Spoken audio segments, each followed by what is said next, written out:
Hello Hey and welcome to everyone, Comics X thanks Games so much. 2021. I'm Len, the Executive Director of Hand-Eye Society, an arts and video game organization that focuses on serving the game curious.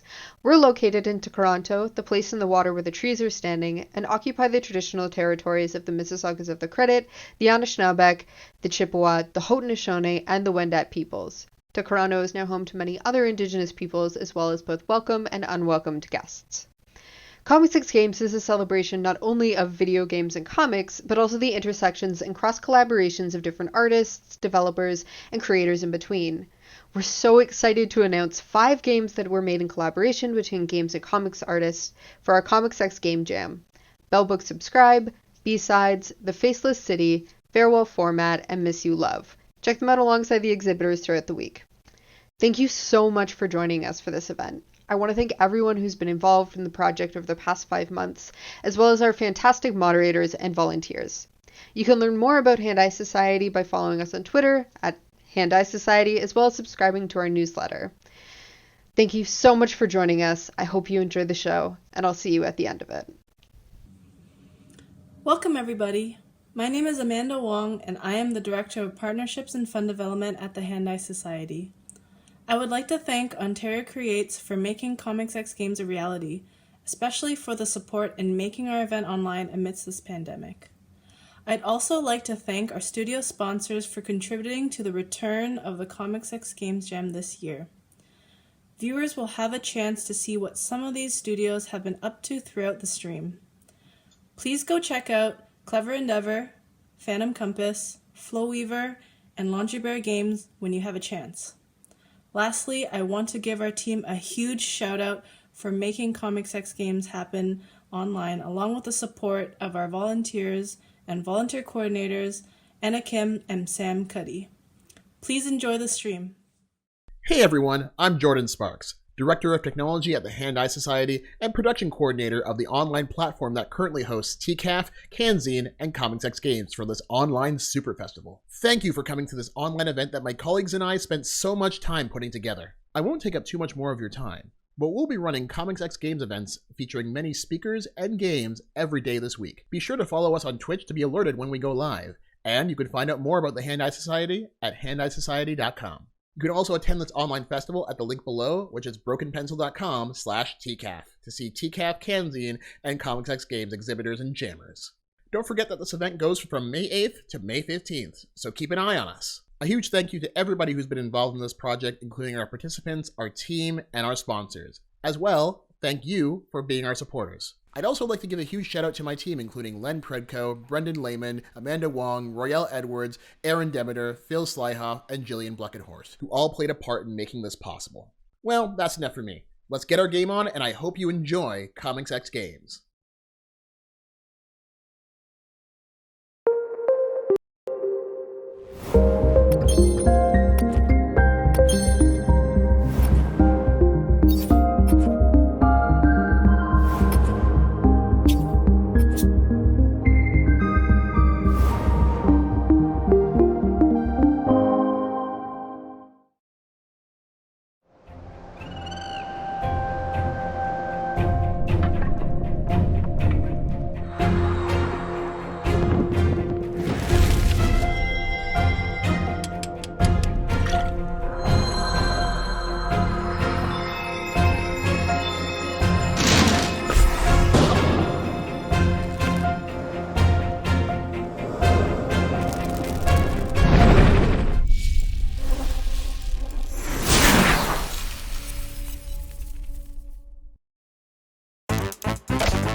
Welcome to Now You're Playing with Panels, the art of gamebook comics. And I'd like to thank Comics Times Games and the Hand-Eye Society for hosting this panel on a subject I really love, gamebook comics. A little bit about me. My name is Jeffrey Golden. I'm a narrative designer for video games. I'm a tabletop role-playing game designer, and I write comics. So when I heard that Comics Times Games was looking for panels at the intersection of games and comics, I was like, I love that intersection. I live there. So you're no doubt familiar with comics, but what are these game books everybody's talking about? And by everybody, I mean myself, just now. So what are game books? Are they like those fake textbooks that have a compartment for your Game Boy so you can play Game Boy in class? No, though that would have been a great business venture in 1992. Game books are a type of interactive fiction. They allow you, the reader, to make choices on how the narrative unfolds. In North America, Choose Your Own Adventure is the quintessential game book series. You read a page or two, then make a decision. That leads to your death. It was a fun way for 80s kids to learn about the inevitability of death. Turn to page 63 or 201. It doesn't matter. Death, death, death. Choose Your Own Adventures are examples of the classic pick-a-path type gamebook. In gamebook fandom, they're sometimes called American gamebooks. But in the UK, in the 1980s, a different type of gamebook was being developed. Inspired by the mechanics of Dungeons & Dragons and computer games, these gamebook series, like Fighting Fantasy and Lone Wolf, offer more than narrative choice. They have combat mechanics, item inventories, character sheets, multiple player characters, and more. So these are more complex gamebooks that go beyond pick-a-path. And there are also gamebooks that aren't prose novels. Yes, there are comic books where you leap around from panel to panel, battle hideous monsters, solve puzzles, be Deadpooling around. More on him later. Gamebook comics are often overlooked in the pantheon of comics and the far smaller pantheon of gamebooks. But they're so gosh darn neat. I just love them. I just want to pinch them. They're so good. In the early days of home computing, they offered more detailed graphics than video games. And when a puzzle is too hard or doesn't make sense, it's way easier to cheat with a game book by using your fingers as a bookmark. You know, you just hold your finger on page 106 and then go. Then see if you die. Then if you get it, you know how to cheat at a game book. So let's talk about the history of game book comics. I'll review 5 selected works from the past 30 years to show you how game book comics draw on mechanics from video games and tabletop games to create a unique experience for readers. This is by no means a comprehensive list. My native language is English, so I covered only English language titles. Publishers make game books around the world: France, Japan, Brazil. Consider this a small slice of what's out there. So, what was the first game book comic? I had no idea. So I decided to reach out to a true expert, the amazing Demian Katz. Demian runs a website called Demian's Gamebook Webpage, which is a database of game books he launched in 1998. This is some real OG internet. Demian knows game books. There are so many series cataloged on his site. So many. Demian cited Norman vs. America as an early example of game book comics. The satirical comic from 1971 was written and illustrated by Charles Platt, a science fiction author and journalist for the sci-fi anthology Quark.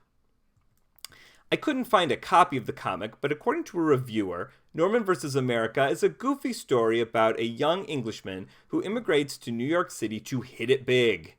Will he become a cabbie, a mugger, or start a dildo factory? You know, the classic American story of rags to dildo factories. Fun fact, Sugarcane Island, the proto-Choose-Your-Own-Adventure book, was first published in 1976. Since Norman vs. America was published in 1971, that means Gamebook Comics beat Gamebook Prose to the punch.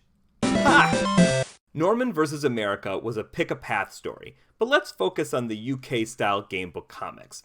While I enjoy pick-a-path, we're looking at how gamebook comics play as games. Most video games and tabletop games have more complex mechanics than making narrative choices. They let you do cool things like cast magic spells, solve troll riddles, and Deadpool stuff. Deadpool's coming, I promise. Meanwhile, why not enjoy a chimichanga, the official deep-fried burrito of the Deadpool Man? Copyright trademark Marvel Comics. In terms of UK-style gamebook comics, I believe that the first was You Are Slain in Tomb of Terror, written by Pat Mills and illustrated by Gary Leach and Glenn Fabry for 2000 AD. The multi-part comic ran from 1985 to 1988 and inspired a spin-off series called Dice Man. For our first review, let's take a look at Dice Man number 1 from 1986, published by IPC Magazines.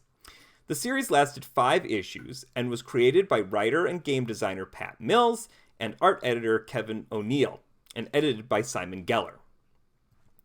FYI, Pat Mills has been called the godfather of British comics. He developed 2000 AD, which featured comics luminaries like Alan Moore, Dave Gibbons, Grant Morrison, and Garth Ennis. Dice Man was a gamebook comic anthology series. Every issue featured 3 playable adventures, often with characters from the 2000 AD universe, like Judge Dredd and the aforementioned Slain the Barbarian. Every game had its own custom rules, which I found pretty easy to understand. The art style is that hyper-detailed, black and white 80s indie comic aesthetic.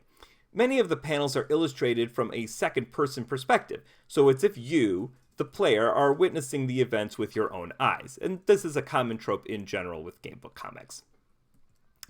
In You Are Judge Dredd in the House of Death,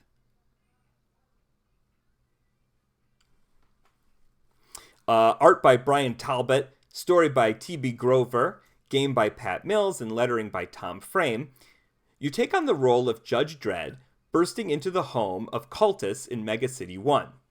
Personally, I've never been into Judge Dredd, and I don't think his vibe holds up well in 2021. Finding cover, you call out, "Drop your weapons, you're under arrest." "Judge Dredd, the hated one, kill him!" They attack you. You see their crazed eyes, the telltale red stain around their lips, and you know they are beyond redemption. You mow them down without mercy. We need care-oriented alternatives to policing. Where's Judge Social Worker when you need him? So, here's how the game works. You start by reading consecutive panels as normal. Every individual panel is numbered, so when you get to a decision point, you'll be presented with narrative options and corresponding panel numbers. So, for example, when Judge Dredd first arrives at Kroglin Mansion on his very, very cool motorcycle, he hears screams. You can smash through the front door on said motorcycle, peek into the mailbox, or slip in through the cellar door in the back. Here's a free tip. Avoid the mailbox. I sure didn't. Judge Dredd has an energy rating, which are basically hit points, that's 40 plus the result of a 6-sided die roll. If your energy rating hits 0, you're dead. You'll get into combat encounters with criminals and Ghost Rider? I'm going to say Ghost Rider. Roll 2 dice when you see the little skull. If the roll is higher than the 2-hit number next to it, you take 1 or 2 dice rolls worth of damage. Whether you take damage or not, as long as your energy rating isn't 0, you always kill the enemy. So the game is really more about defense than offense, like a survival horror game. You're rolling to protect yourself, though aesthetically it has the feeling of a rail shooter. The panels direct you where to go and where to shoot. Given the defensive nature of the design, I thought the strategy would be to get in and out as fast as possible to avoid losing life. That turned out to be the wrong strategy. You'll need to explore every nook and cranny of the story to get the items and intel you need to defeat the big bad at the end. I wish there was a note at the beginning like, "Remember, Judge Dredd is always thorough with his investigations, and you need to be too. because my instinct was to play defensively. In comparison to dice battles I've had in fighting fantasy gamebooks, the ones in this Judge Dredd game were very fast-paced. In fighting fantasy, both the player and the monsters have hit points, and you roll back and forth until one of you hits 0, more like Dungeons & Dragons.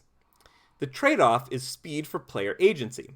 In fighting fantasy, you feel like you're actually hitting your enemy. In this game, you don't get the same satisfaction, but it all moves at a faster clip. Dice Man number 1 features 2 more games. Next we'll look at You Are Slain in Cauldron of Blood. What is it with Dice Man characters trying to kill me? With art by David Lloyd, story and game by Pat Mills, and lettering by Gordon Robson. Slain is a barbarian warrior on a mission to steal the mystic Cauldron of Blood from the Tower of Glass. What, they don't carry blood cauldrons at Bed Bath & Beyond? Meh. This one plays like a souped-up version of the Judge Dredd game.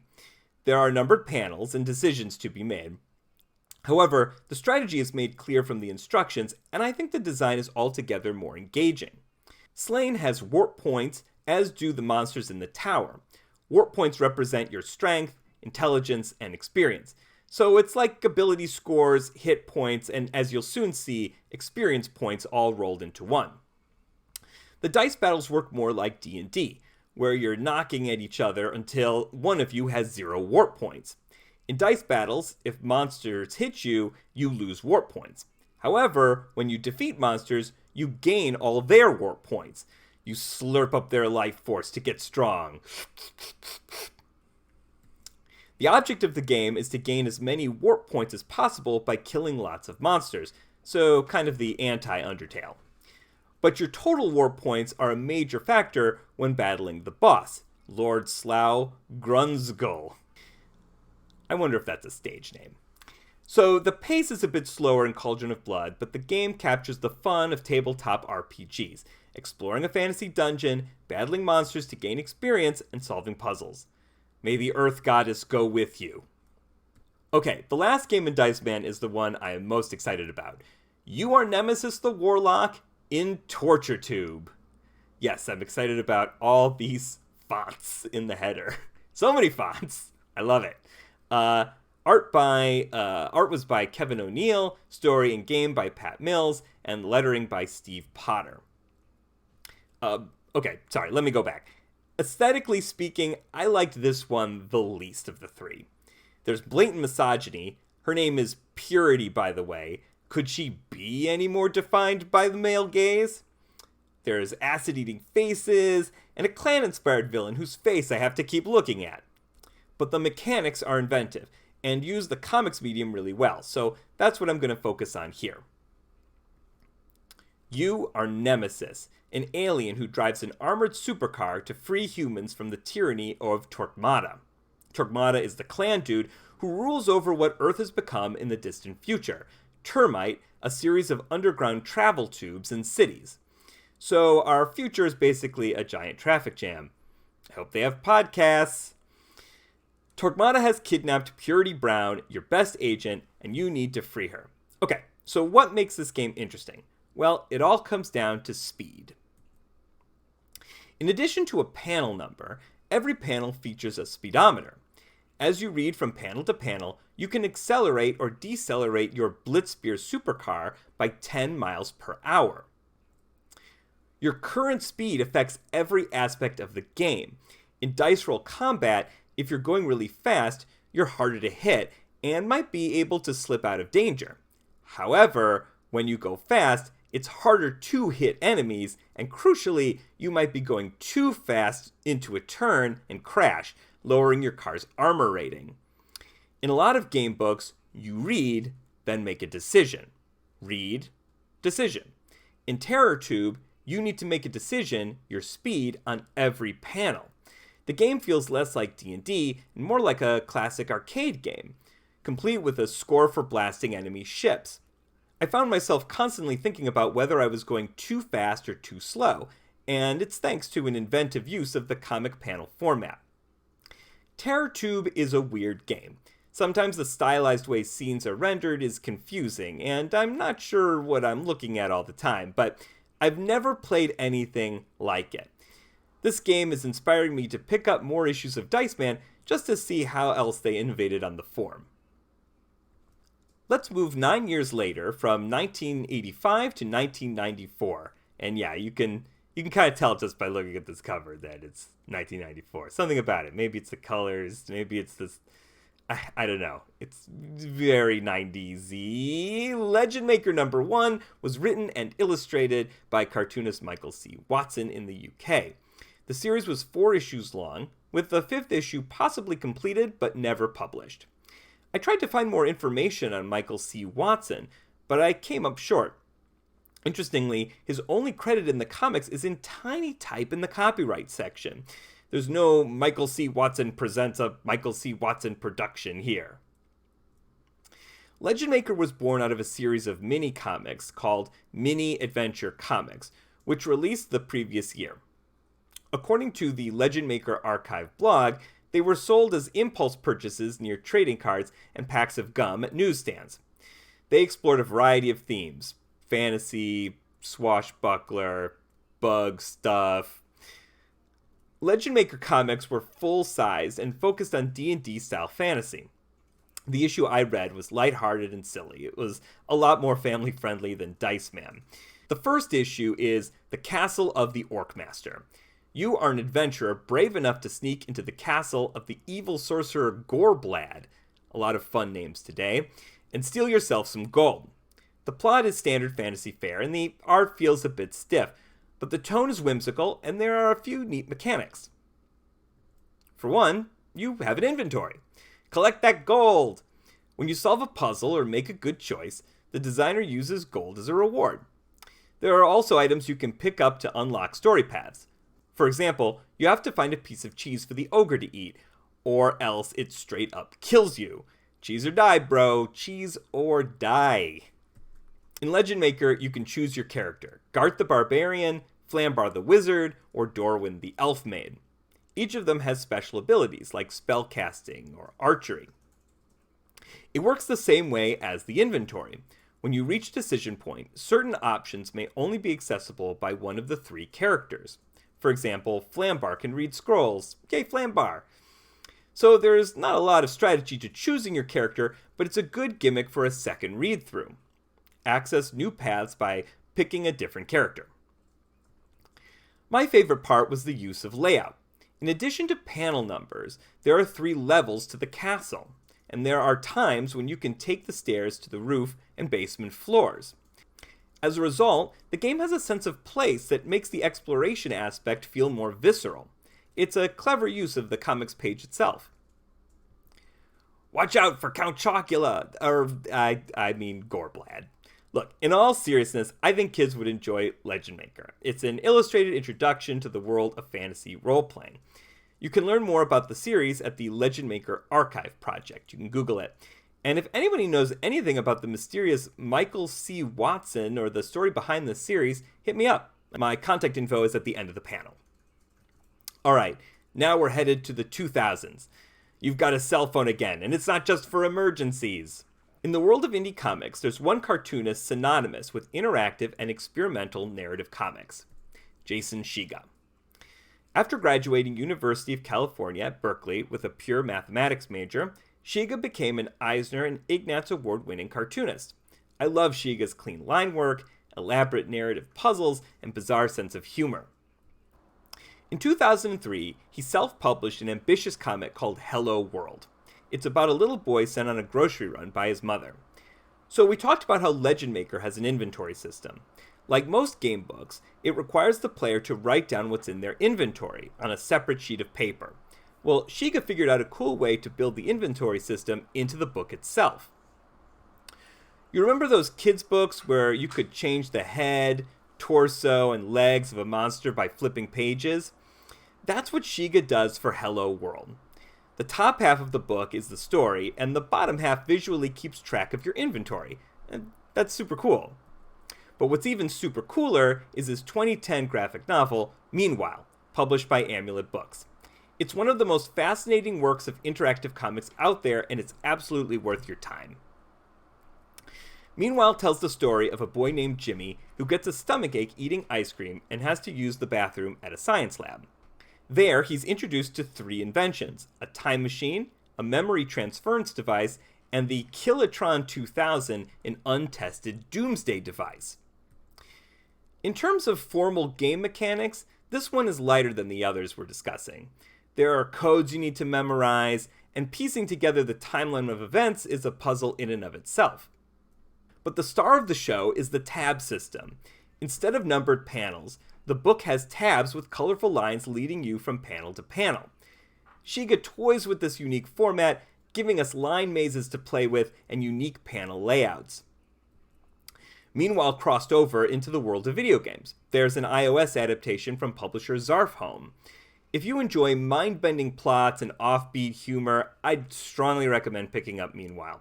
It's a special achievement in interactive comics. Hold on, Deadpool.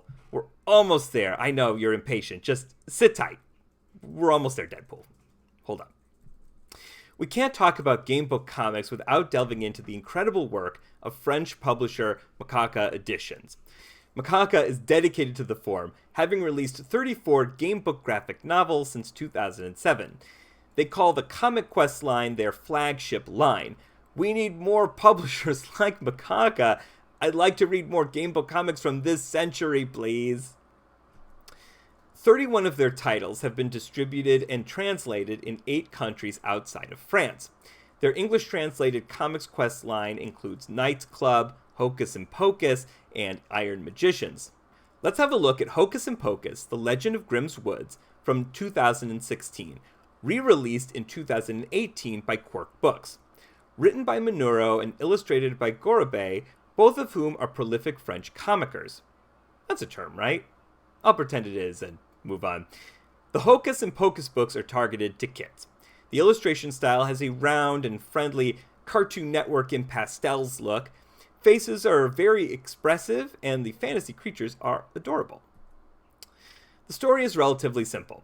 Hocus and Pocus are brother and sister with a special ability to train magical creatures, something only kids in this universe can do. They take on a mission to find 2 kids who went missing in Grimm's Woods, with their enchanted pets to help them, in order to become masters of magical creatures. The woods are full of dangers, puzzles, traps, and new friends. Think Pokemon by way of Harry Potter. The story is simple, but in terms of game mechanics, the comic is surprisingly rich. No individual mechanic is difficult to grasp, and they're all very well layered. Here's what players have to look forward to.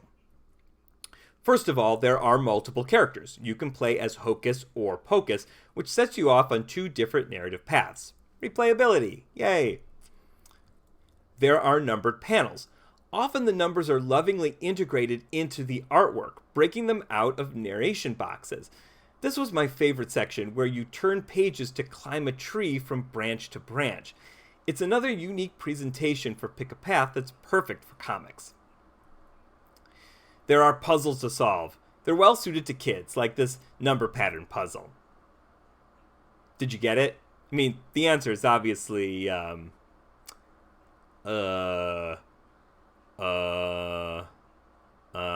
cheated.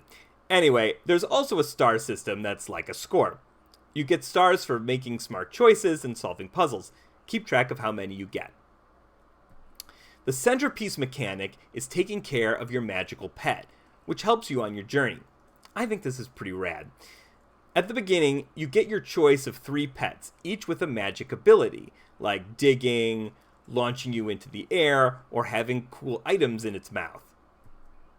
Why don't you ever have anything useful in your mouth, Gilly? Like a key or something. So you'll come to a decision point that asks if you have a specific pet. If you do, you can use your pet's superpower. But it's more complex than that. After you use the pet's ability, it falls asleep. The only way to wake it up is by feeding the pet its food, which you'll find in various panels. The bird pet likes worms, for example. So we've got pets, we've got hidden objects, puzzles, multiple characters, a score system, pick a path, and even a micro board game. I've played video games with fewer mechanics than Hocus and Pocus. The game is quite immersive.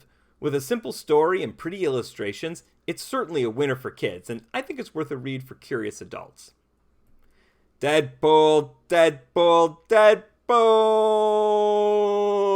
Deadpool, okay, we got your Deadpool. It's finally time for the Merc with a mouth with an awesome interactive comic series. You Are Deadpool was a 5-issue miniseries released in 2018 by Marvel Comics. The series was written by Al Ewing, illustrated by Salva Espin and Paco Diaz, colors by Guru FX, with lettering by VC's Joe Sabino. Ewing is a Marvel Comics regular, writing for The Avengers, Hulk, Loki. He got his start writing comics for, wait for it, 2000 AD and Judge Dredd. So even though Ewing didn't write on Dice Man, I'd say it was a likely influence on the You Are Deadpool series. It's all come full circle. The art is rendered in the slick Marvel House style. Espin's art has a bit of a cartoony edge, particularly in the facial expressions, allowing for more gags and goofs. In the story, Deadpool is hired by the Tomorrow Man, a time-traveling scientist from the future who's stuck in our primitive era. To get home, Deadpool needs to steal him a time-traveling helmet located in the Raxon Corporation building. Things don't go as planned, and Deadpool travels through time. There's plenty of action and humor throughout the series. Time travel gives Deadpool plenty to comment on throughout Marvel history, and his brand of fourth-wall breaking shenanigans works perfectly for explaining and lampooning various gamebook mechanics the creators employ here. There's plenty of gameplay in the books. Let's take a look at the mechanics. Starting with the basics, there are numbered panels and decision points in Deadpool's inner monologue where you pick the plot. At the beginning of issue 1, Deadpool makes fun of the fact that you can see a crazy panel of him floating endlessly in a time warp while reading the instructions. I think a joke like this will hit harder if you've played gamebook comics before and know this sort of accidental peeking is pretty much inevitable. There's also an inventory mechanic, and it's very open-ended. Literally anything you see in a panel that's smaller than a bread box, Deadpool can add it to his inventory, up to 3 items. This was fun, especially when you come upon a table like this. You're trying to game it out strategically. What would be useful to take? What would be funny to take? Those might very well be one and the same in a Deadpool comic. I found myself wishing I made different choices on what to pick up. There's combat, because it's Deadpool. There has to be combat. The system is simple. Deadpool rolls 2 dice, and enemies roll varying numbers of dice. Whoever has the highest total wins the fight. On the one hand, super easy. On the other hand, one bad roll is all it takes to get your butt kicked. Another dimension of gameplay is Deadpool's mental state. Deadpool has a sadness score and a badness score, which increase depending on the choices you make and the outcomes you get. These are crucial to determining your main ending, which will send you to different issues. So in issue 1, if your sadness and badness are equal, you'll go to issue 2. But if your sadness is greater, you'll read issue 3 next. I thought jumping between issues was a great idea for a time travel story. Somehow the time travel felt weightier jumping between books. It would have been neat if my mental scores could have given me an edge in combat. Maybe I could burn badness points as a dice roll modifier. That would give players the option of possibly hurting themselves later to achieve their goals right now. My favorite recurring mechanic were the minigames. Issues contain minigames which mix up the format and allow for experimentation, like the light board game in the first issue, and my favorite minigame from issue number 2, an improvised poetry slam where your dice rolls determine whether you pulled off a rhyme. It was always a welcome surprise when one of these came up. As a bonus, the comic has a cutout Deadpool die, which Deadpool fully acknowledges will probably not work, and to just steal one from an old board game. Yeah, I can never get these cut and roll dice to work, but I think there's a feeling among print and play designers like, I want my game to be self-contained, but they also often require a pencil, and you can't print a pencil, folks. You can't print a pencil. With a regular printer. And this one still requires lead, so it doesn't count. Overall, I thought You Are Deadpool was a perfect model for how to do gamebook comics. The visual format is put to good use with the spot the object inventory. The choices Deadpool makes are impactful to the story, albeit ridiculous, and there's a variety with the minigames. All in all, I thought it was satisfying and full of good stuff, like a chimichanga. Sincerely. I would love to play more modern gamebook comics that are challenging for adults. When I look at the history of gamebook comics, there's one thing I'm impressed by above all else: the drive to experiment, to try bold ideas, to bring in mechanics inspired by tabletop and video games like speed control, virtual pets, and inventory, and adapting them for the comics page. I'm looking forward to the new ways gamebook comics bridge the gap between panels and play. I'd love to see more strategy behind character selection, like a barbarian will fight their way through challenges, but a wizard can puzzle their way out of them. I want more panel-by-panel decision-making, where the reader's interacting with the story consistently rather than having to wait their turn. And what about combat action without dice rolls, where movement is the key? A player could decide to hit an enemy directly or run around them, so the battle itself can be visualized. So how about it, cartoonists? If you want to keep making linear comics, go to panel 17. But if you want to make comics you can play, I'll see you on panel 100. As in, 100% awesome. High five. High five the screen right now. Or, better yet, tweet me at Jeffrey Golden, Geoffrey Golden, and tell me what you thought of this panel. Have you read any great gamebook comics? Do you make them yourself? I want to hear from you. And if you like gamebooks, check out my email newsletter, Adventure Snack. I write original micro gamebook adventures like Drink a Gelatinous Cube and You Are the President's Cat, and I email them to folks twice a month, and it's all free to play. Thanks again to Comics Times Games for hosting this panel. Have a great rest of your virtual TCAF.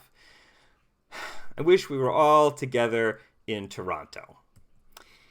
If I had a genie, that's what I'd wish for. Not even unlimited wishes, just for TCAF in person. Thanks so much.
Hello, we are Dinky Dinos, a studio of 11 people, and this is our game Snapshot Isle.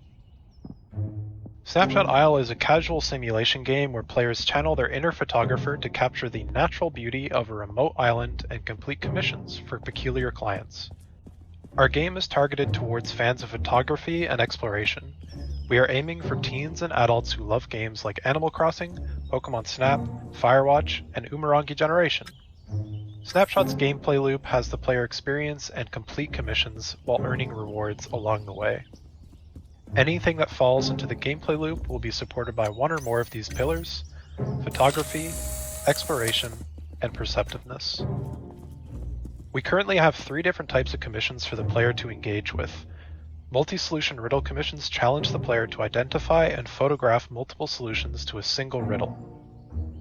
Symbol searching commissions challenge the player to spot recurring symbols hidden within the level design. And recreation commissions challenge the player to identify different locations based on old photos and recreate them.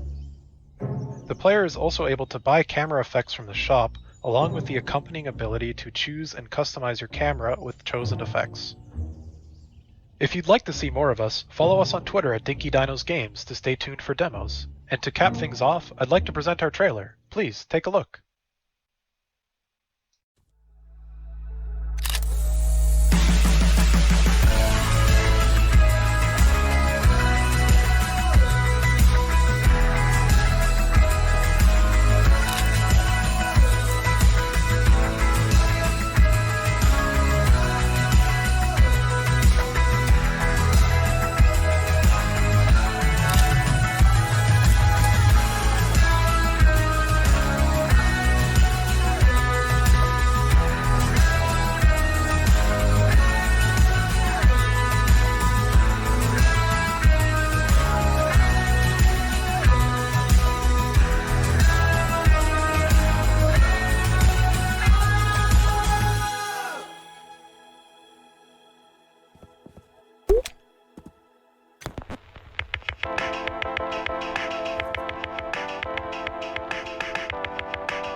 We came back to the farm supply store again.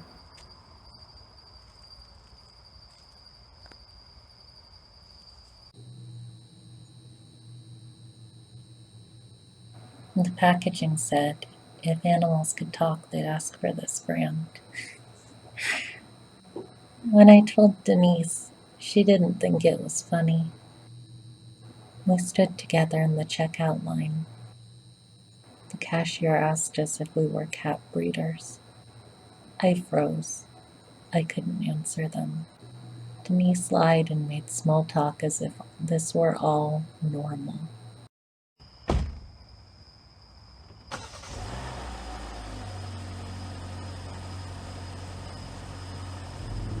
We sat in silence in the truck as we drove home. It was a long drive. I thought about the fact that we had traveled all of this distance to get medical supplies meant for animals, and this was all that we had. A question formed in my mind. Denise, are we subhuman? I asked her. For just one moment, I caught Denise's face looking off guard. Then she answered, yeah, we are. Oro, your problem is that what you think's happening to you is some sad, tragic thing, but it's not. That's what you don't get. It's normal. I told her it wasn't normal. She responded, not having trauma is abnormal.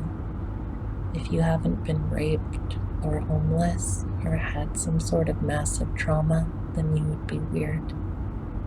The only reason it seems abnormal is that the successful trans people, the ones who survive, get to tell their stories, get to control the narrative. The ones like us, we die in silence or we move on and try to forget. I told her it wasn't true what she was saying. She replied, "Do you know any trans people who are okay? I mean, really okay?" I guess that's the moment that I started seeing myself as subhuman.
911, what is your emergency? I'd like to report a missing person. Who's this in regard to? Sala Chen, my daughter. Sala's been missing for 3 days already, and the police have nothing. I can't waste any more time.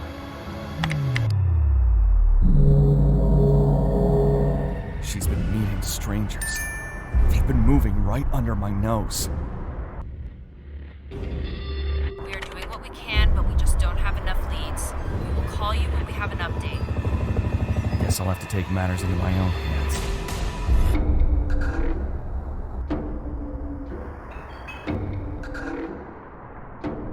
There was an incident at the parking lot that afternoon around 5 p.m. The black market of Substance E is fueled with the autonomous delivery network of Toronto. There's no way she's involved in this. Why won't you tell me what happened to Mom? Sala, sweetie, where are you? The hell of Avicii is reserved to but the vilest of all sinners.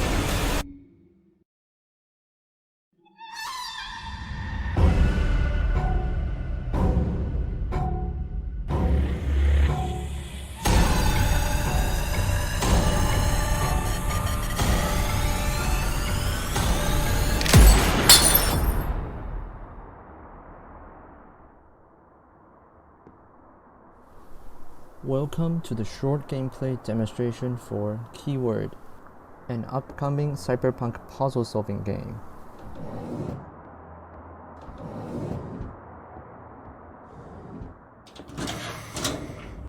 Toronto, you cold, cold city.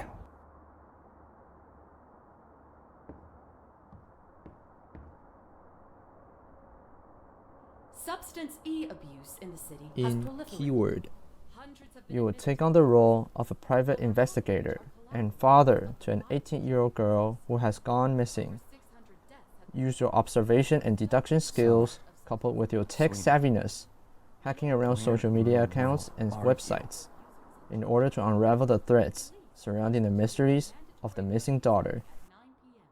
and have urged citizens to visit the police force's official website for more information regarding the collateral victims of the violent drug abusers. On your computer, you get to utilize different apps to gather information and resources. A few months ago. In order to Here is the email app.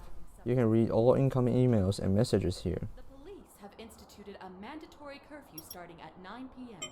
and have urged citizens Social is the social media app. You can investigate people around the account owner and read messages between other users. As people are getting used to the humming of delivery drones above, black market trades are becoming a greater problem to law enforcement agencies around the world. While e-commerce has gotten cheaper, faster, and easier. This is the online store. Find the tools you need, place the order, and the delivery drones will show up at your window. Browser allows the player to search for websites they found throughout the game. And lastly, the to-do list.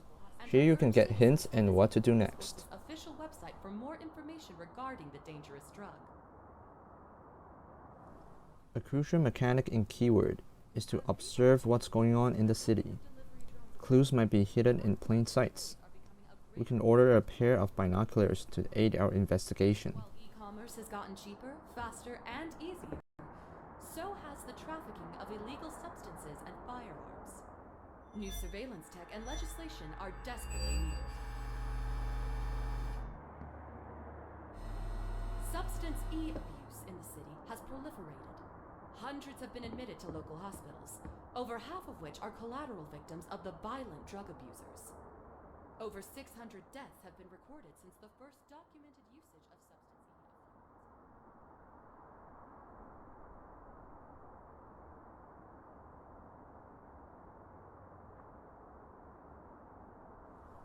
Players can even follow drones, see where they are going.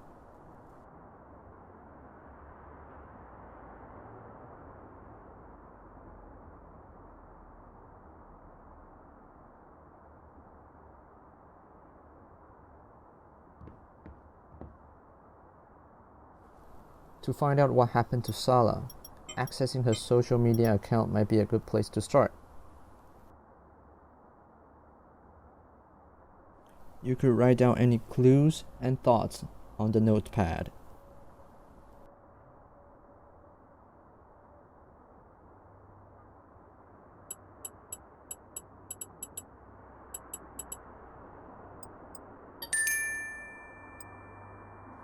Password recovery was sent to her email.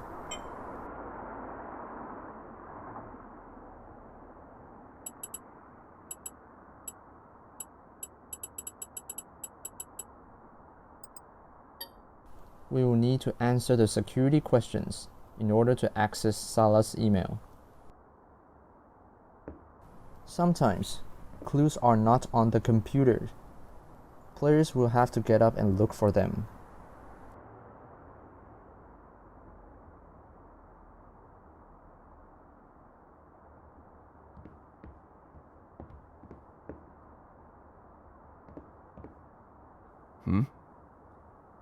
That's the record I got for Sala. The one where I thought I had lined up for days.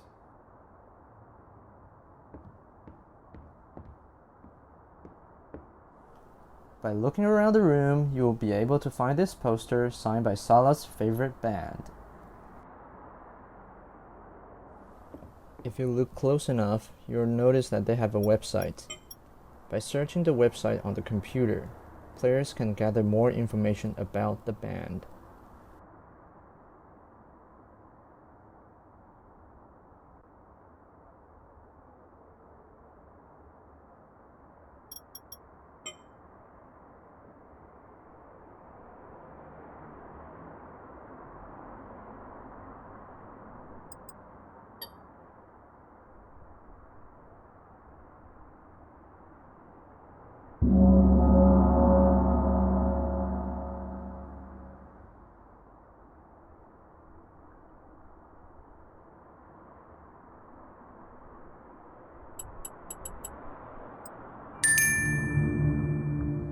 We're in! Now, it's your turn to unravel the mystery around Sala. Keyword is coming later this year on Steam. For more information, visit our website and Steam page.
Hello everyone, and welcome to Told by Starlight.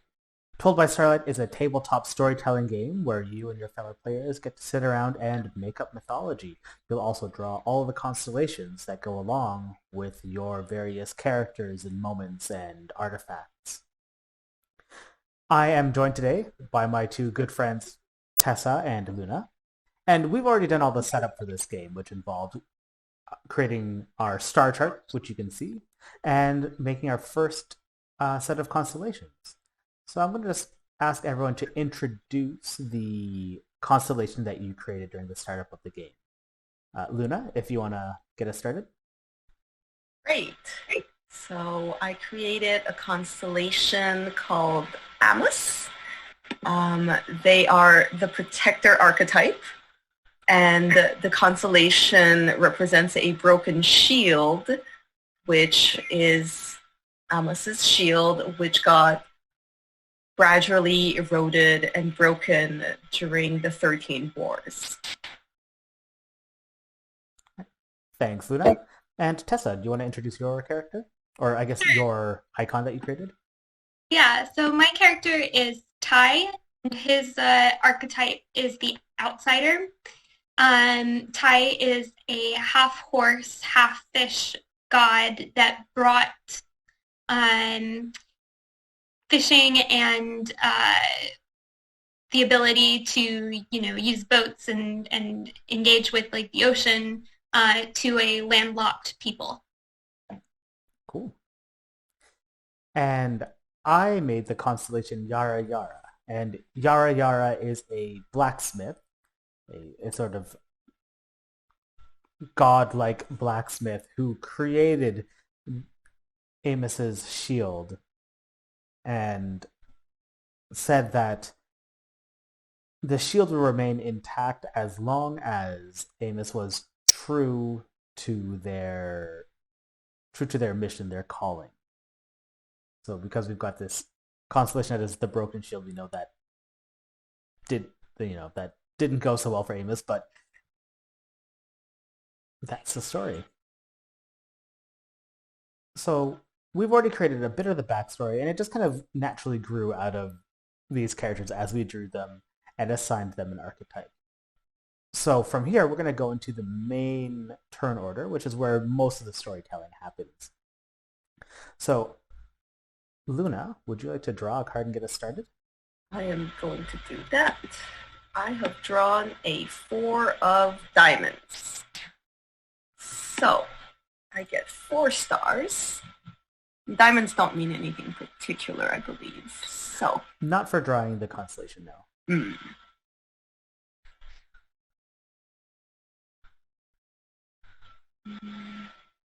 So as Luna drew the 4 of diamonds, the 4 indicates how many cards, or rather, how many stars she can use in her constellation.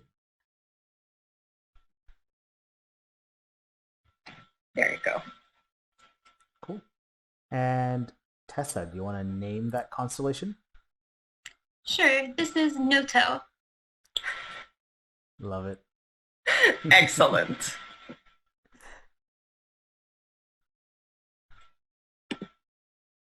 And do you want to choose an archetype for Noto? Yeah, Noto is the healer.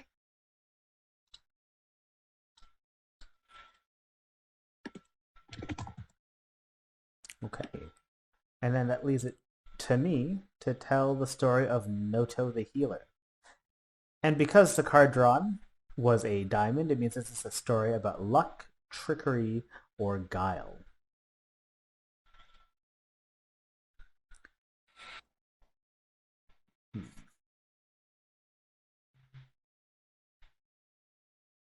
So Noto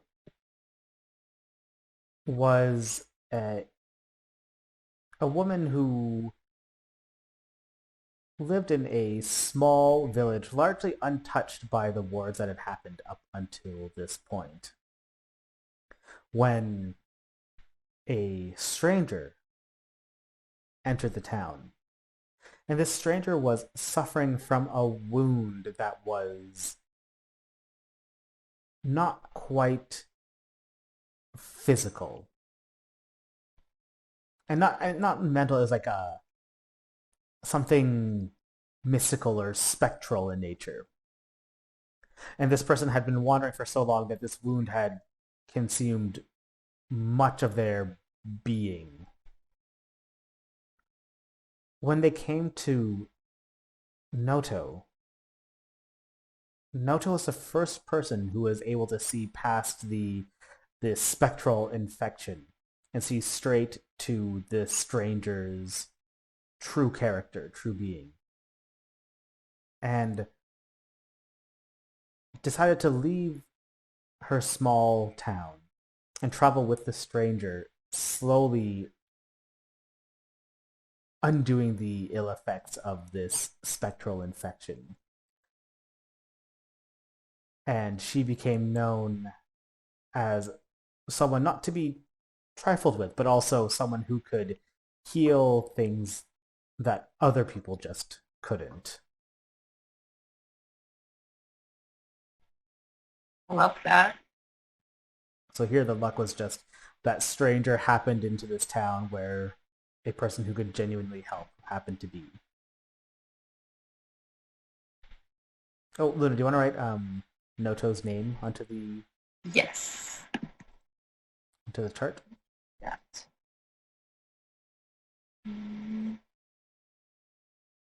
Noto. And I'm purposely leaving the stranger nameless right now because we can do whatever we want from that. Indeed. Any questions from our dear listeners?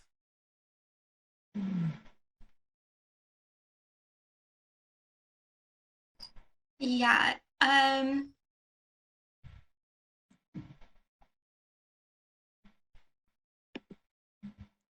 How did Noto feel about her newfound notoriety from this?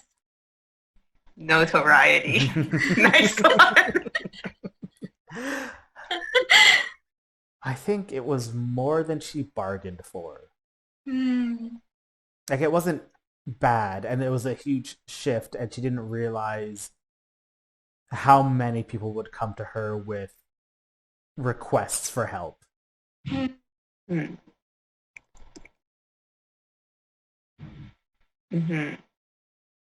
Cool. Any other questions? Why did Noto feel the need to follow this stranger out into the world to engage in this healing? The stranger stayed with Noto for some time as the worst of the ailment got better. And I think in that time they formed a friendship. Mm. Enough that she would trust the stranger while traveling with them. Makes sense. Excellent. Cool. Then, let's go to the next turn. So, Luna, you drew the card last time, correct? So, Yes. Tessa, you can draw the next card. Okay. Ooh, I got a 2 of spades. Cool. So you get to make a constellation with 2 stars. But after that, if anyone draws a 2, we'll add to that constellation. So that constellation is going to slowly grow and get new stories over the course of the game. Sounds good. So I'm going to put my little 2-star constellation right here. Oops, not right there.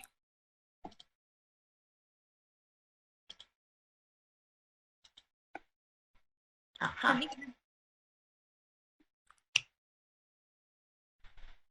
And I get to name this constellation.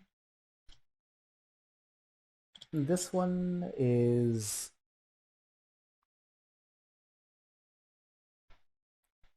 the Seafarer's Path.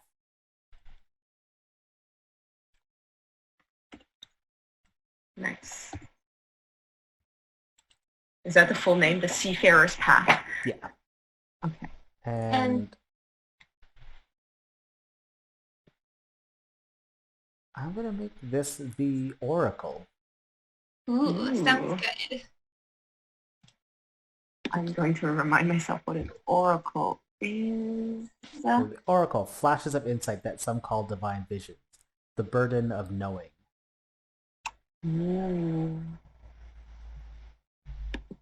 And what suit did you draw, Tessa? It was spades. So Spades is a story about creation, discovery, and invention. Very nice. The Seafarer's Path. Huh. Don't forget that there are the Muse charts towards the end of the rulebook if you need a bit of a creative boost. I do have an idea. What's the word? Ruminating. Ruminating. There's a word, I can't remember it.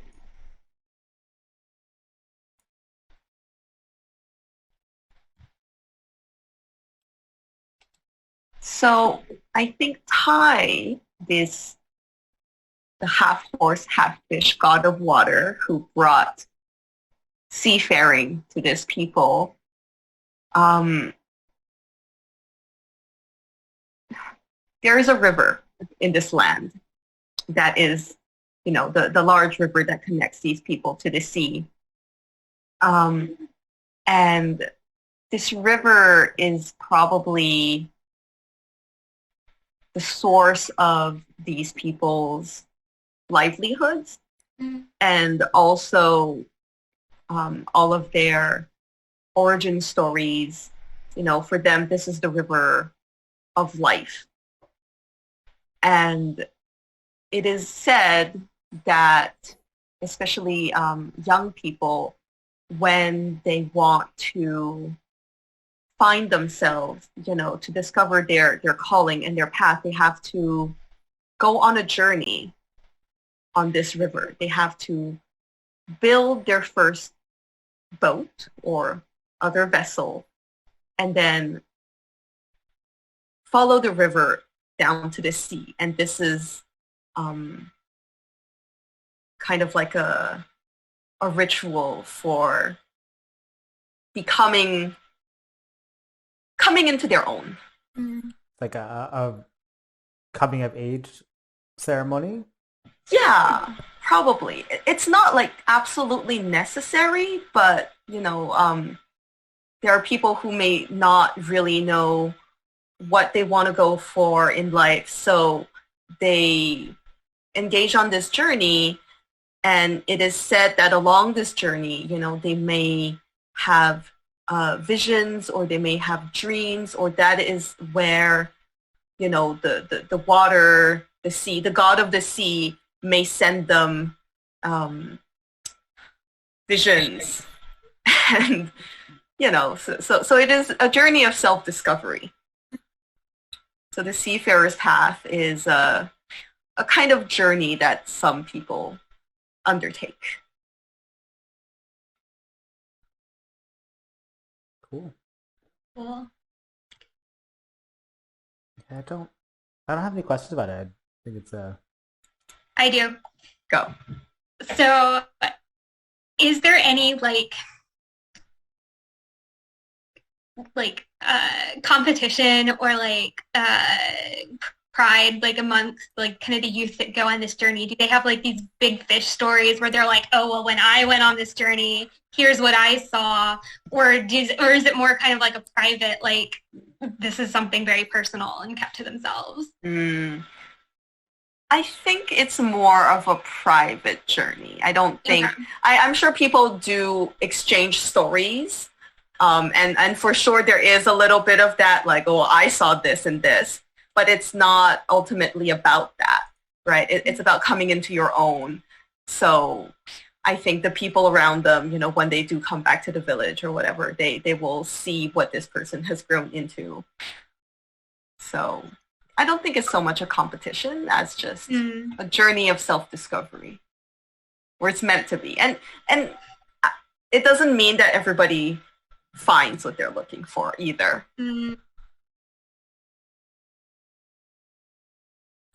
Cool. Neat. Well then, I guess it's my turn to draw a card. Yes. Okay. I got the 7 of diamonds. Oh wow. Ooh. Alright, so let me just create a constellation. I want to be selfish. Take up a whole bunch of the map.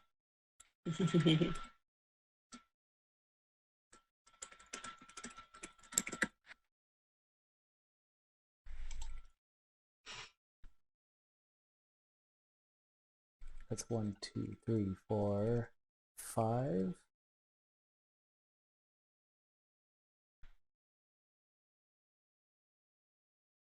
Six. Can it reach? Oh no, it goes through stars. Mm-hmm. 7.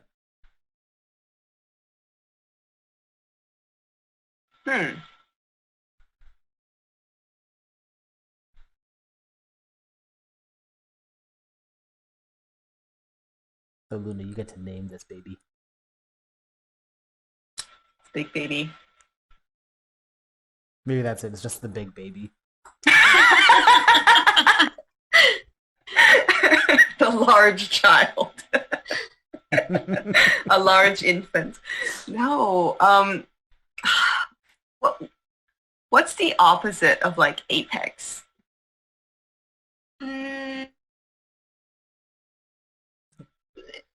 I don't think we. No, Yeah. Like no, a it's fine. bottom feeder. You know what? That's good. The lure. Ooh. Actually, that fits really nicely into like this water theme that's kind of coming out here. Yeah, the lure. Because imagine like a fishing lure now. Ah, yes. Which, I mean, maybe that's not it.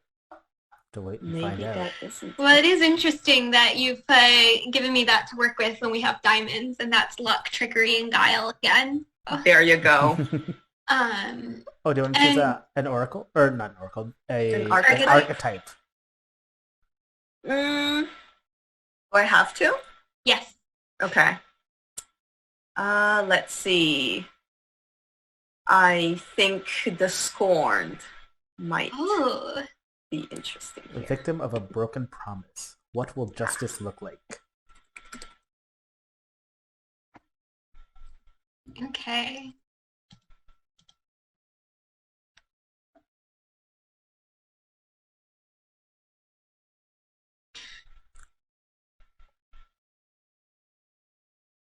So the lure is a it's like an anemone, like got those tentacly growth things. And it lives at the bottom of the ocean. And is one of the older gods. It's been there for so long that at this point, it's mostly just dormant, and it just sits there with its tentacles, and whatever happens to swim through, it catches and keeps.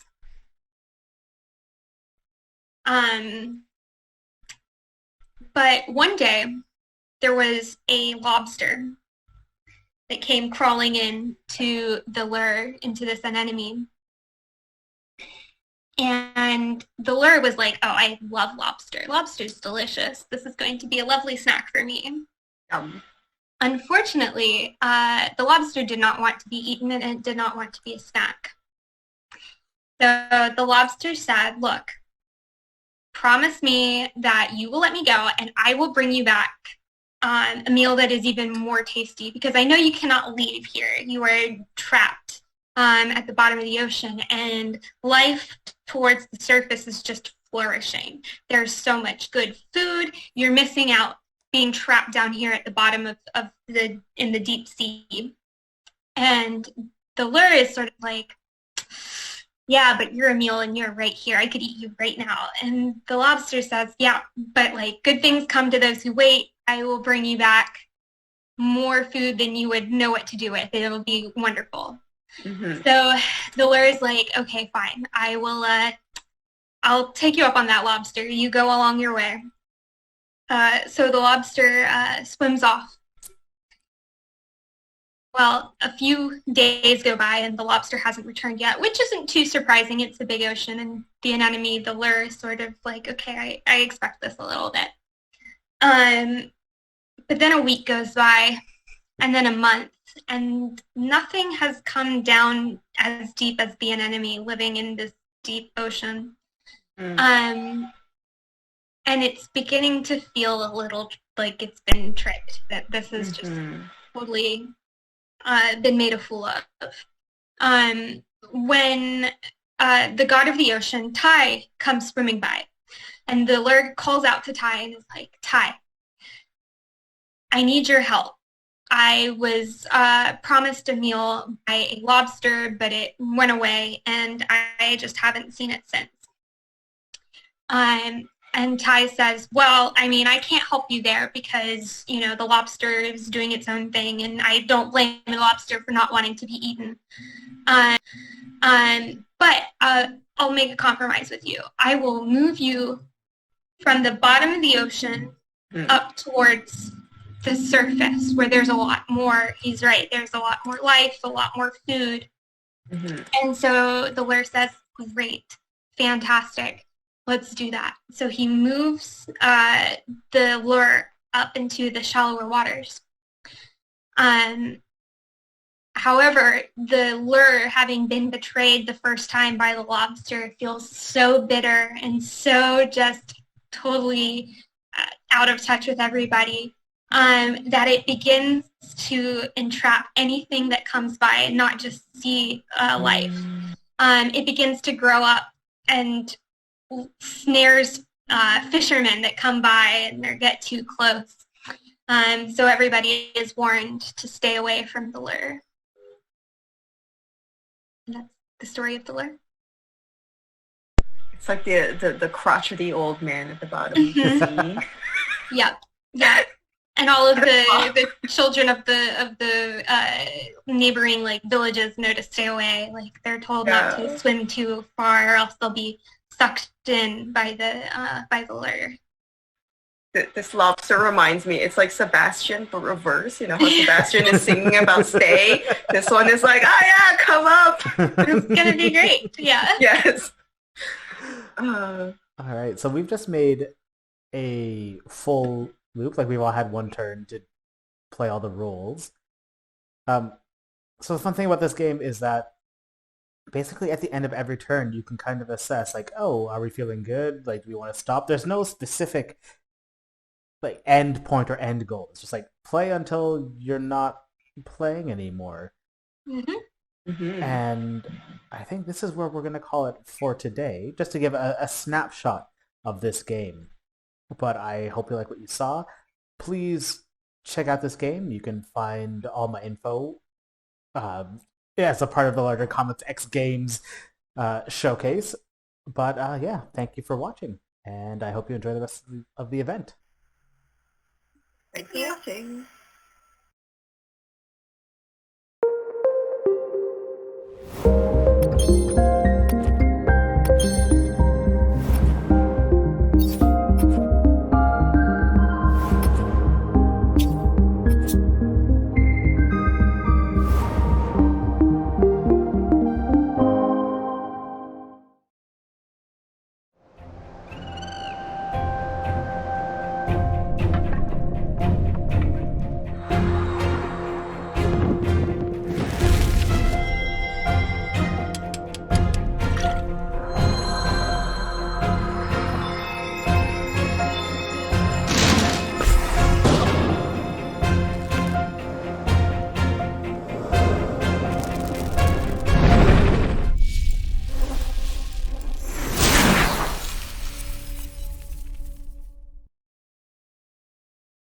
Hello, I am Kate Gray. I am a writer, a games journalist, and a player of tabletop role-playing games. And I'm here with... Colin, it's me. Hi. Good intro. Tell us about yourself, Colin. Why are we here? Who are you? What's going on? If you look to my lovely right on this, not my actual right, but on this thing I've made in OBS, I am the creator of Boy Problems, which is a Carly Rae Jepsen-inspired tabletop RPG cyber pop heist game. It is, yeah, I mean, that and other things too. I've made other stuff, Blackheart, Case of an Emergency, Tales End. I have other games too, but we're not here for those. Those don't matter. We're not here for that. We're here for Boy Problems. Yes, we're here for Boy Problems and Side B and Nocturne of Artifice. I did a whole thing, a whole slew of things all at once because I'm insane. and Yes. decided to update this game a whole bunch in a very short span of time. Creatives are always like that, huh? Don't work on anything for months and then decide to just work on 4 things all at once. That's the Yes. way. It always turns out fine. We don't have burnout. Burnout, So, what? okay. Let's say the people watching this don't actually know much about tabletop role-playing games. What is one? Great question, Kate. So a tabletop game, the quick and easy, example is Dungeons and Dragons. It's not my usual go-to example because Dungeons and Dragons has a lot of, legacy and history with it that's a little bit, not great. However, it is the, ubiquitous cultural touchstone. So it's like that, except, there's a whole other world of, indie RPGs that aren't that. If you go on itch, you go in Drive-Thru RPG, both websites are great for hosting indie RPGs. There's a whole world of being playing small cute animals in forests and like Redwall inspired stuff like Wander Home, and then there's being in mechs, like in fighting your ex what is that? Oh, I forget the name of that game. But anyways, there's a whole bunch. There's just like a whole wide. You can be superheroes. You can be whatever you want. Small, big. There's solo journaling stuff. Even if you don't have friends to play with, there's RPGs. You can just like 1,000-Year-Old Vampire, where you can just be like, you just journal being a vampire, and it guides you through that process. There's a whole bunch of a whole wild world of weird stuff, and I have added to that. I am very, very lucky to have become a weird, not footnote, but I'm definitely not a touchstone in indie RPGs. I'm not gonna go that big, but I definitely hit a nerve. I hit a weird, wide audience with Boy Problems when, I think I hit a whole group of people who were really passionate about Carly Rae Jepsen. And we're like, what? And tabletop role-playing games. And tabletop RPGs. It's a Venn diagram with a big middle section. It was a niche that I now did not know exist and now live in, and I would call it my domain. But I am, yeah, it's really fun to be in that, in that middle part of that Venn diagram. And Boy Problems has been such a weird, wild journey up until now, and it's been there's been so much passion for it and so much people just messaging me and being like, this is I play with my friends and I did this thing, and I get messages from people from a lot of people in Australia and the UK. It really hit a note there. But it's moments like that where you just get random messages from people being like, this is amazing, blah, blah, blah, blah, to the fact that I can, a couple TCAFs, 2 TCAFs ago, I handed physical copies over to Jamie McKelvey and Kieran Gillen when I met them, and both of them were like, we love this. They tweeted about it. I've talked to Jamie McKelvey about it on a regular basis, and that's something that I never even thought possible. In little plug, in the new Side B expansion, there is a little mechanic inspired by Jamie McKelvey, and from him, he actually gave it to me to use. So you're getting ahead of yourself, Colin. I am. This is good, though. This is good. Mm-hmm. We like enthusiasm. So tabletop role-playing games generally, not always, have a world that's created by the person who made the tabletop role-playing game. In Dungeons and Dragons, it's castles and dragons. It's Dungeons and Dragons. Dungeons and Dragons. In the title. In other ones, it might be you're in the Wild West. You're in Ghostland. I'm just making these up off the top of my head. I don't know if Ghostland is a real one, but it should be. So tell us about Boy Problems' setting. Yeah. So it's, as I mentioned, it's cyberpop. So not cyberpunk. Cyberpunk is, as many people might know, an actual genre and also an IP in the tabletop world. It's also frequently,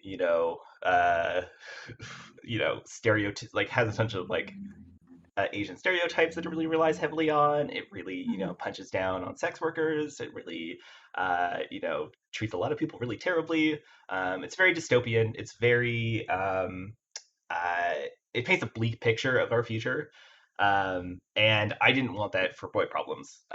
So I took the cyberpunk and then said, what if I added more neon, more queer characters, and a little bit of optimism? So it's comes from a place of what if, this dystopian society does exist. There's, massive corporations and, economic inequality. But we weren't focused on, how terrible it is for the people at the bottom. We focus on how the bottom has come together to create communities, to work together, to band together, to stick it to the CEOs and the 1% and and those who have gotten this power. So it's you and your group of friends dressing up in fun outfits and going to steal shit, and that's the game. Yeah, but I feel like we haven't mentioned the Carly Rae Jepsen angle. You slipped it in a little bit, and then you just sort of but look over here at the cyberpop. So hey, tell me about why Carly Rae Jepsen is in this, or how even. Yeah, that's what's the thing. Yeah, it's so Carly became a part of it because originally when I first made the game, it was for my partner. She had never played tabletop RPGs at all. So she was like, "Hey, do you have is there something I could look at to get started or something like that?" And I was like, I'm just gonna make something. I know Lasers and Feelings by John Harper. Shout out to John Harper. He lets people take it and reskin it. Stuff like Honey Heist and other things. So I was like, I'm just gonna take it and make it cyberpunk and whatever. Specifically, Carly has once said that she has 200 unreleased songs in a vault somewhere, and she's never gonna release them. She's like, they're terrible, but I mean it's Carly, so they're probably fantastic. And I thought, what if there was a cyber future where you were a heist crew who were going to go steal those 200 songs? So from there, I created this whole world where Carly Rae Jepsen was lost at sea in 2020. So we're good. That didn't actually happen. And this cult status, emerged around her disappearance.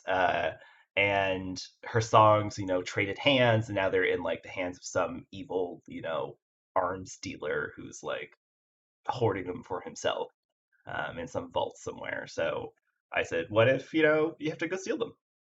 And then from there, Carly just kind of worked her way into, I just slapped more Carly paint over everything once that proved to be a really popular part of the game. And she is an incredible artist, and she every single album of hers is flawless from top to bottom. So and they make for really good jams to listen to when you're game designing. Yeah, it was I just changed Lasers and Feelings to Swords and Emotions. I added little bits of references here and there, and I just sort of seeped her whole canonical existence into the game as much as possible. And I tied her directly into, there's a storyline as well that I have running through the main game, the Moon Heist, and the expansion that's coming out. There's sort of a canonical story that also heavily involves her in a possibly evil format. It's really up to the players on how they interpret how Carly is directing them. But yeah, she kind of just found her way into everything. Fun fact, I went and saw Carly Rae Jepsen in concert in 2019 and actually gave her copies of Boy Problems and Blackheart.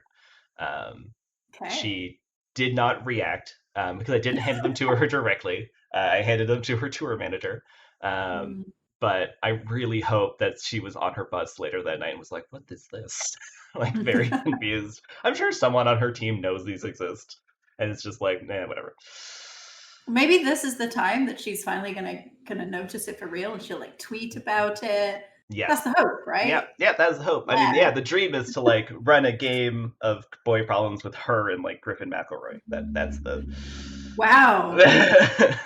Can I come? Yeah. It's Carly Rae Jepsen, Griffin McElroy, Kate. Yeah. She's also here. Cool. So you are doing a re-release of Boy Problems right now, and presumably you're going to keep re-releasing it until she comes and plays it with you. But yeah, as the first time you've re-released it, what's all that about? So actually, this is technically the third time I've re-released no. it. Yeah. Well, okay. So the thing is, when I first put it out, it was I did it in 2 days, and it was just I made a thing. Like it was never supposed to be. It was a one-off. I never planned to be a tabletop designer.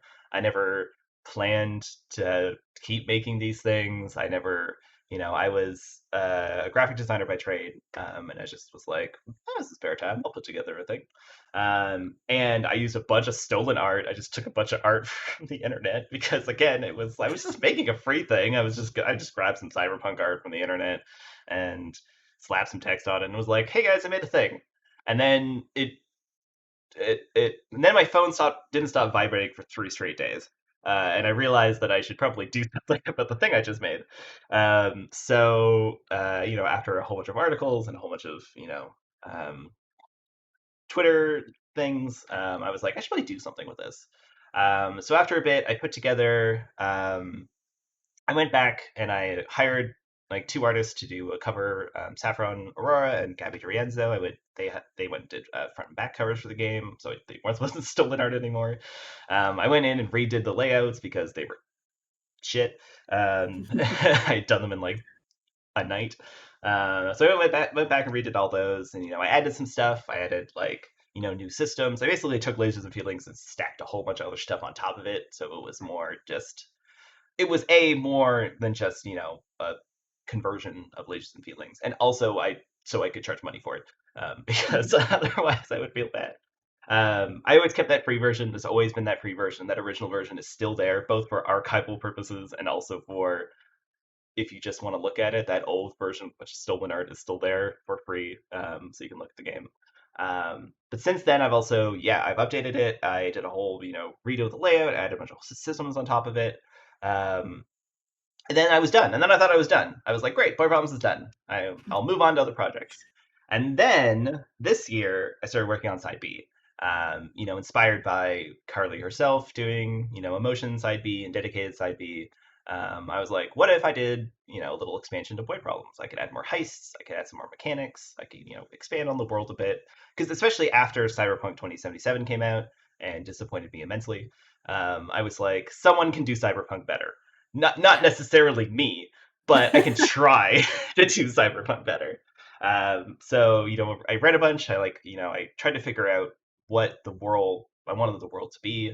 I guess this is where I also should mention, I hired other writers for Side B to diversify the voices that were contributing to it. One of them being Seth Pines, a fantastic writer who many might know. Also you. So, spoiler alert. What? Yeah. Oh, no. Reveal. I'm kidding. I knew that already. Yeah, so the two of you had the two of you write for it. I had hired 3 other artists as well to contribute art for it.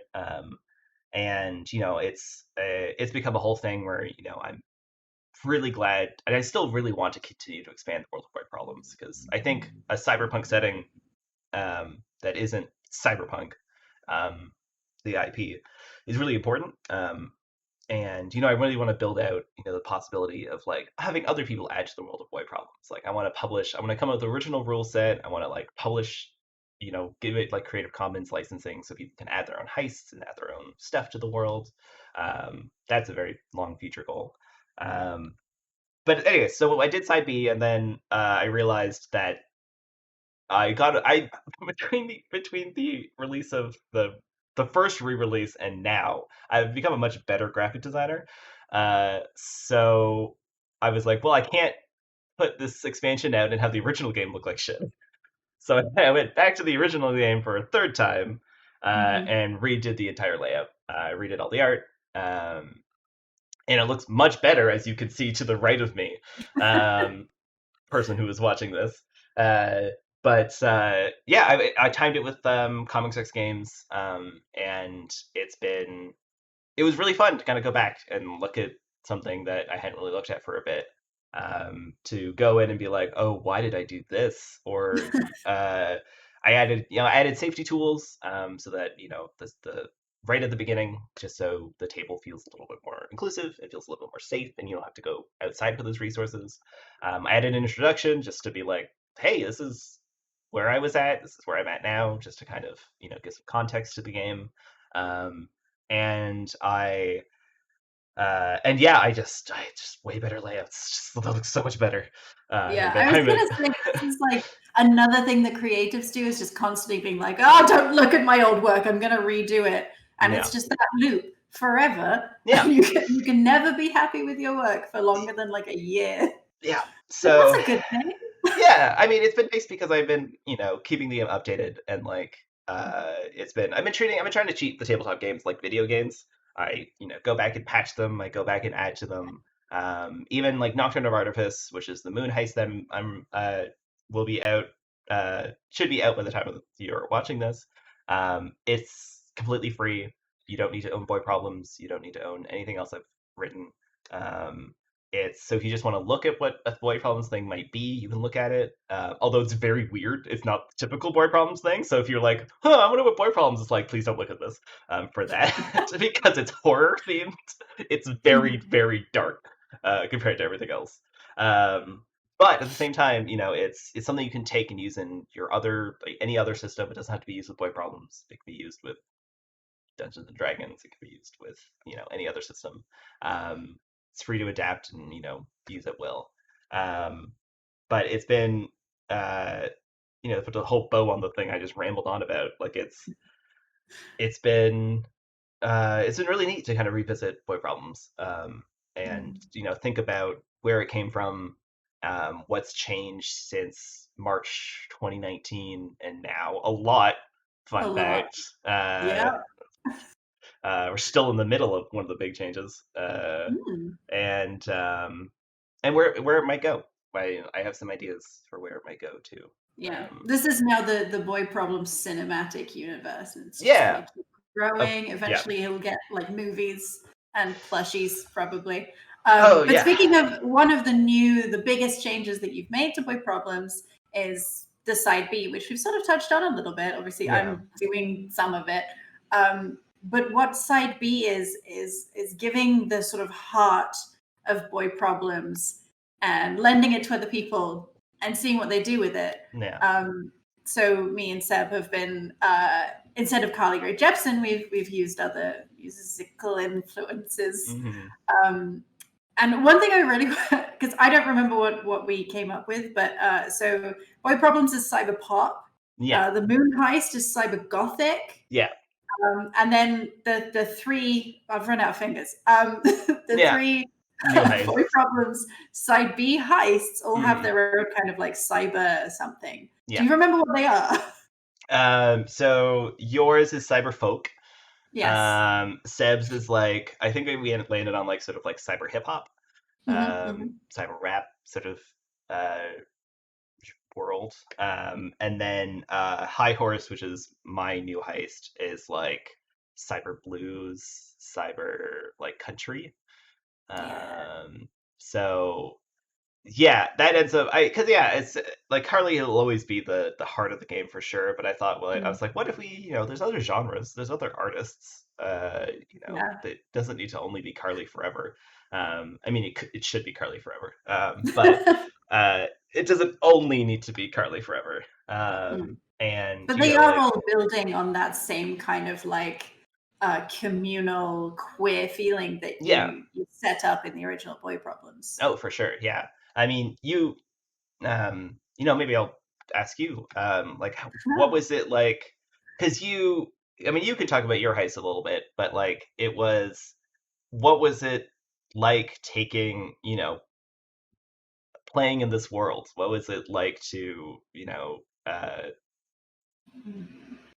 That's a good question. Yeah. I think it's probably the same as you felt taking Lasers and Feelings and turning it into your own thing. You put a lot of yourself into a campaign that you write, like one of my friends is currently running this huge sprawling Dungeons and Dragons campaign that he authored himself using the world of Magic the Gathering, which I know nothing about. But it's very clear that his passions are coming through and his interests, and like there's a lot of queer people in the world, so that's coming through as well. And I think that's what it feels like to write a campaign. Even though you officially asked us to do this, it's the same as someone is going to feel taking your world of Boy Problems and turning it into their own thing. which I'm here to say it's fun, and I won't say it's easy because writing isn't easy, but it's definitely worthwhile. I had a lot of fun with it. Do you want to talk about your heist a little bit? I can, yeah. I don't know how much we're keeping secret. If someone is watching this, they get to know secrets. This is the reward for someone who's watching this. Congratulations, friend. Well, the secret main idea behind mine is that instead of Carly Rae Jepsen, it's Taylor Swift, which is partly me being like, boy, do I love Taylor Swift's latest albums, and partly me being like, ooh, the zeitgeist. Pay attention to me, children. Oh, that sounds creepy. But yeah, Taylor Swift has like a very interesting folklore, which is the name of her album, to draw upon, because she's constantly hiding secrets in like her Instagram posts and whatever, and so it's quite fun to pull from that and turn it into a heist, because you've already got a lot of the setup. She literally has a song called Getaway Car, and that just did half of the work for me. Honestly, well, okay, Taylor Swift already wrote this campaign. But when you're writing a campaign that's sort of like with Boy Problems, I imagine you're writing it for Carly Rae Jepsen fans. Mm-hmm. So you're putting references in there because you know that they'll enjoy it. And then later on, if people who don't know much about Carly Rae Jepsen get into it, they can still enjoy the campaign as a whole. Yeah. And so, yeah, I try to get like a nice balance. It's mostly references, but I try to get a nice balance of like references and actual body of text in there, at least. Like there's references to Taylor Swift, there's references to Rebecca by Daphne du Maurier, which why not? There's references to like England, it's set in Cornwall. There's probably some other stuff. There's a Banksy reference. I think that was your idea, so I can't really take credit for that.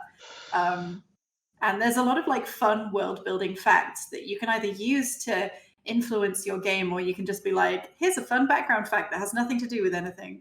And that was also your idea, is background facts. Yeah. It's like, with High Horse, my Casey Musgraves inspired heist. Although it started as Casey and then turned more into like a Cowboy Bebop sort of thing.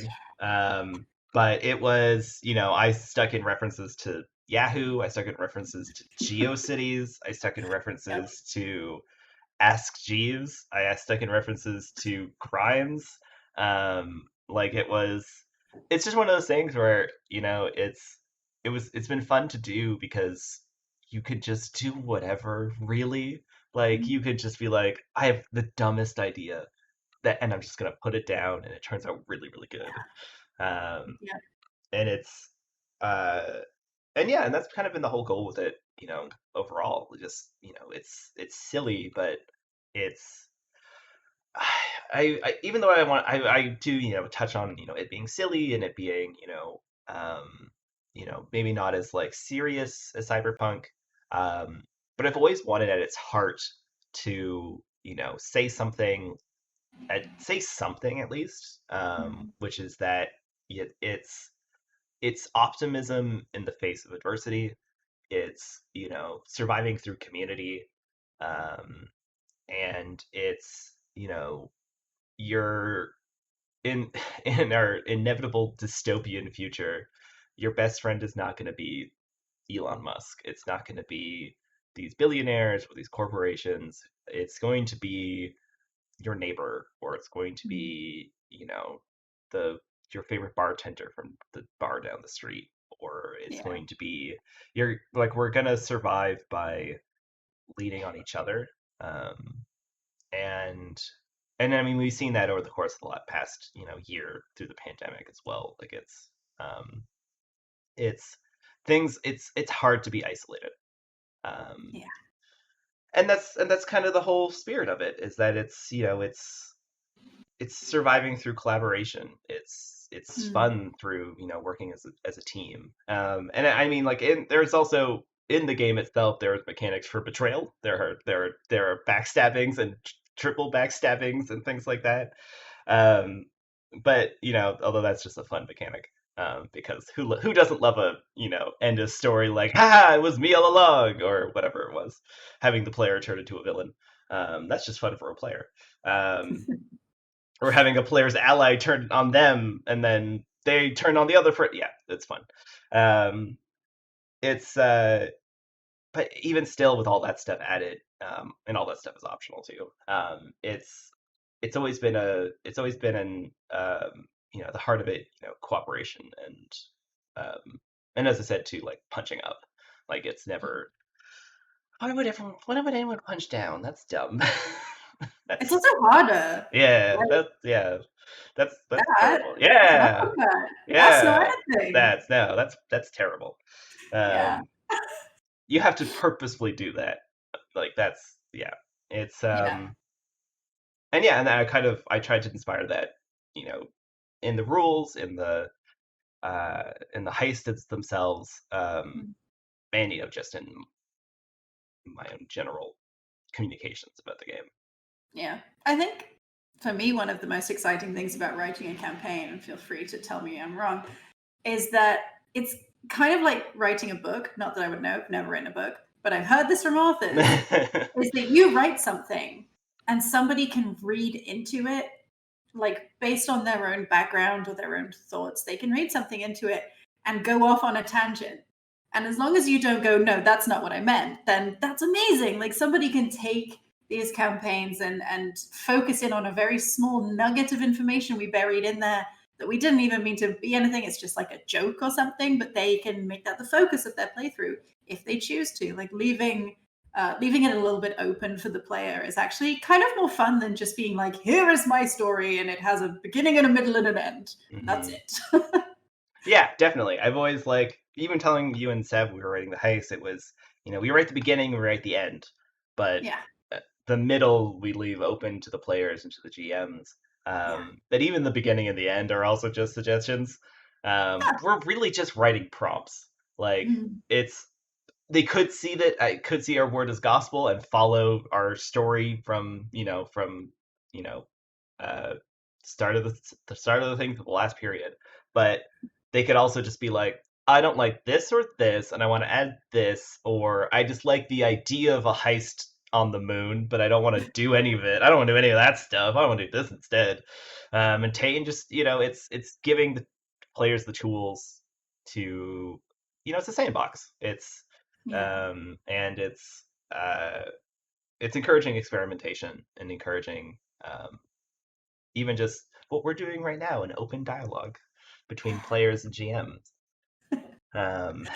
It's always been the goal. I think it works. I guess we will see. Yeah. But you don't have to see. You've already seen how it went for you. But that's true. Yeah. I don't know yet. What if everyone hates Taylor Swift by the time it comes out? Oh no. that would be a really quick turn. Like that side B will be out in the next little bit, and Taylor Swift would have to do something real terrible between now and then. I know. I never say never, but that's true. I don't think that's going to happen. No, her star's on the rise. Yeah, she's all right. She's got like 15 mentions. Yeah. Anyway, we're coming up on the end of this little chat. So just to wrap up, I feel like we've mentioned a lot of things. We've mentioned Boy Problems, the sort of remaster. We've mentioned Side B. We've mentioned the Moon Heist. So just tell everybody where they can find both you and all of those things, and when, and where, and how. For sure. So everything's on. If you're coming at this through Comics X Games, you can find Boy Problems on the Comics X Games website. I'm right in there in the little exhibitors list. Other than that, though, you can go to boyproblems.itch.io or you can go to boyproblems.ca. Both websites have my entire library of games. We've talked a lot about Boy Problems, but I have like 5 other games. So there's those too, including Blackheart, which is another Carly Rae Jepsen inspired game. There's going to be a trilogy. Watch out for Warm Blood coming some point. Other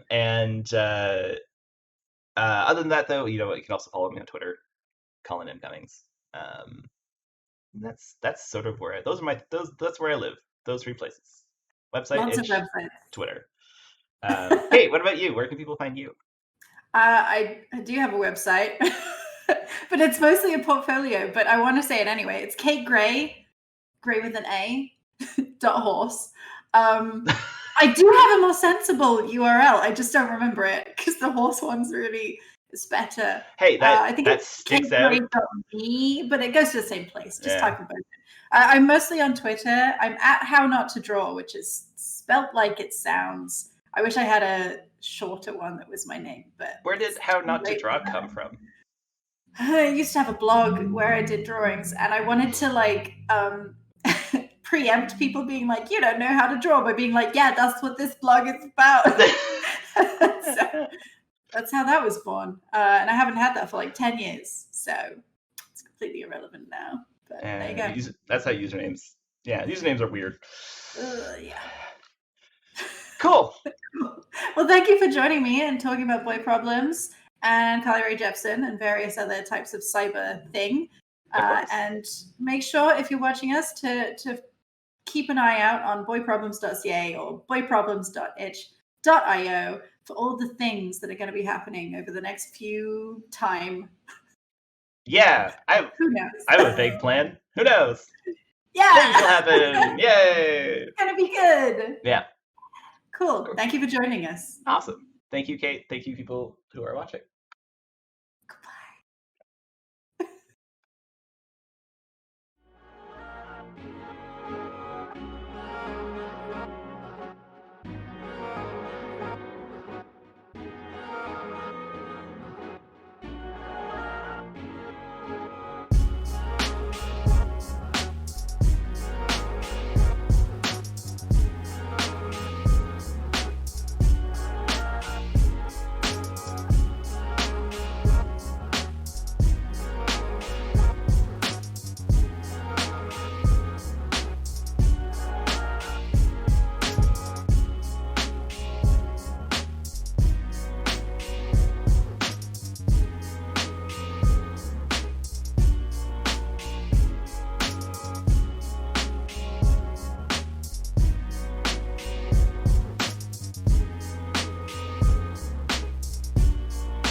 Hey everyone! Thanks so much for joining us today.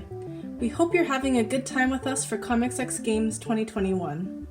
We are done for today, but we will be back throughout the week of May 8th to 15th. Check out our website at handaisociety.com for our full schedule and follow us at Handai Society for live updates. See ya!